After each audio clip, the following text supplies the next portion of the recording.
Je suis actuellement dans une situation très délicate, et honnêtement, je ne sais plus quoi faire. Le mieux, c'est de tout raconter depuis le début.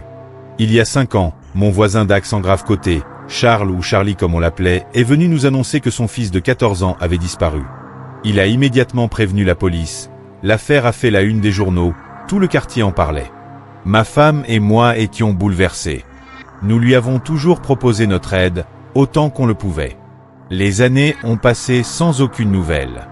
On a fini par se dire qu'ils avaient dû se faire une raison, même si cela signifiait probablement le pire.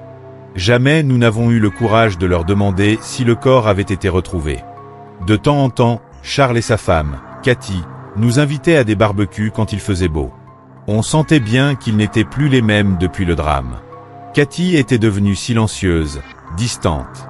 Charles, lui, semblait constamment mal à l'aise, nerveux. Rien de surprenant vu ce qu'ils avaient vécu. Puis, la semaine dernière, alors que je sortais les poubelles, Charles est venu me demander s'il pouvait emprunter une pelle.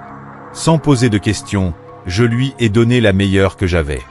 Il m'a remercié en me disant qu'il avait du travail dans son jardin, et qu'il me la rendrait le lendemain.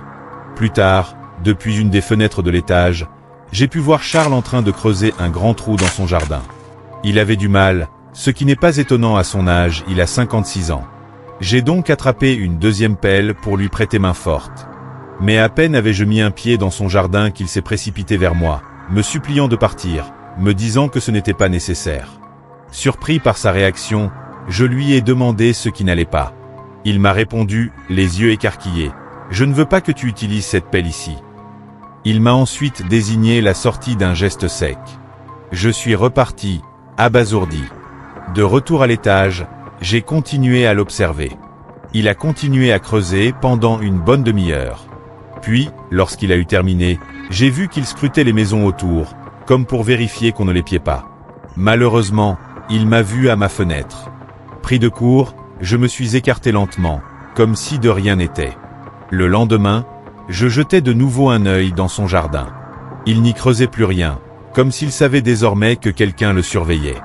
J'ai attendu la nuit. Et j'avais raison. À 1h30 du matin, j'ai entendu le son d'une pelle frappant la terre. Je suis sorti discrètement et jeté un coup d'œil par-dessus la clôture. Charles était bien là, en train de creuser dans l'obscurité.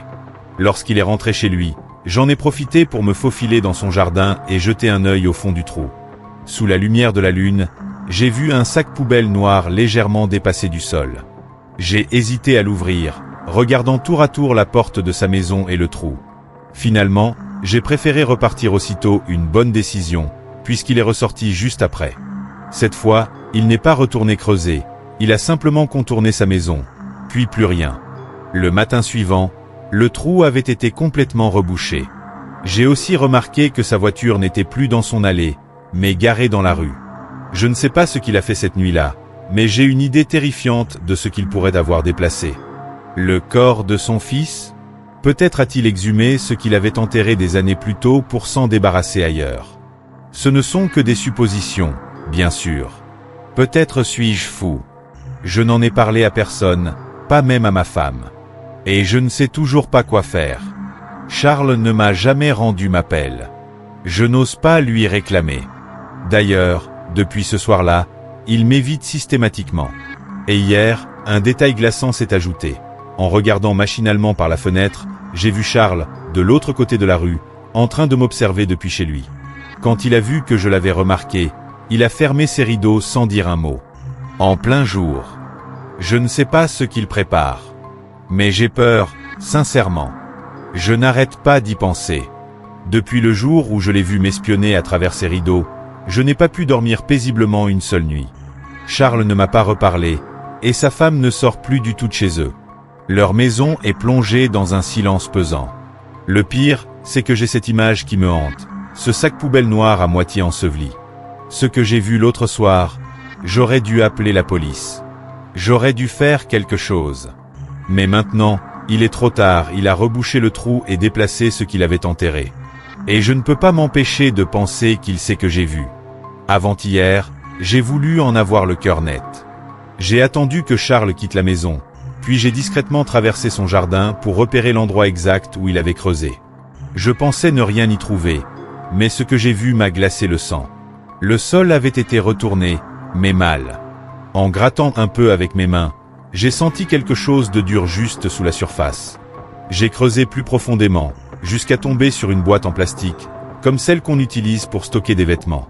Elle était scellée avec du ruban adhésif, et bien qu'une partie était couverte de terre, j'ai pu la dégager complètement. J'ai voulu l'ouvrir, mais à ce moment-là, j'ai entendu une voiture s'arrêter. C'était lui. Charles venait de rentrer. J'ai eu tout juste le temps de tout remettre en place et de me cacher derrière la haie. Il est resté là un moment, immobile, regardant dans ma direction comme s'il savait que j'étais là. Puis il est rentré chez lui. Je suis rentré tremblant. Je n'ai rien dit à ma femme, je ne veux pas l'inquiéter. Mais quelque chose ne tourne pas rond, et je suis désormais convaincu que ce qu'il a enterré ou déplacé est bien plus sinistre que je ne le pensais. Et ce matin, un nouveau détail m'a frappé. En passant devant chez lui pour sortir les poubelles, j'ai remarqué que l'une de ses fenêtres de cave était entr'ouverte. Et j'ai cru entendre, non, j'en suis sûr maintenant, quelqu'un pleurait doucement à l'intérieur. Mais ce n'était pas une voix d'adulte. Au moment où j'écris ces lignes, tout cela s'est passé il y a environ 2 semaines. J'ai toujours eu du mal à supporter mes voisins.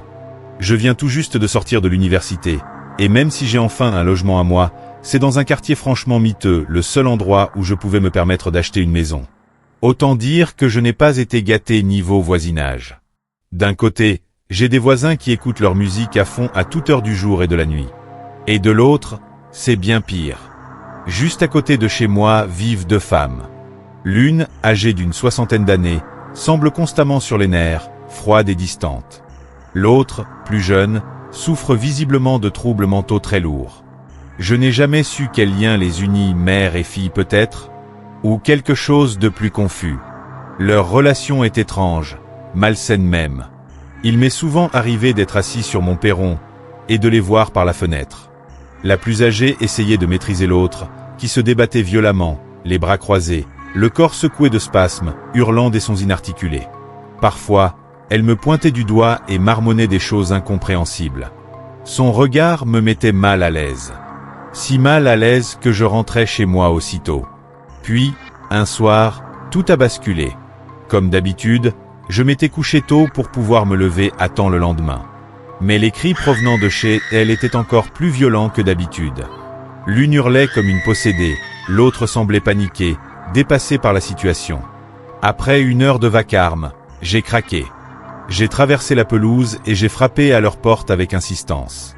La vieille femme a ouvert d'un coup sec, le visage fermé, l'air furieuse. Quand je lui ai demandé le plus calmement possible de baisser le ton, elle m'a lancé un regard noir. Juste à ce moment, l'autre femme est arrivée en courant depuis le salon, hurlant à plein poumon. Comment ose-t-il?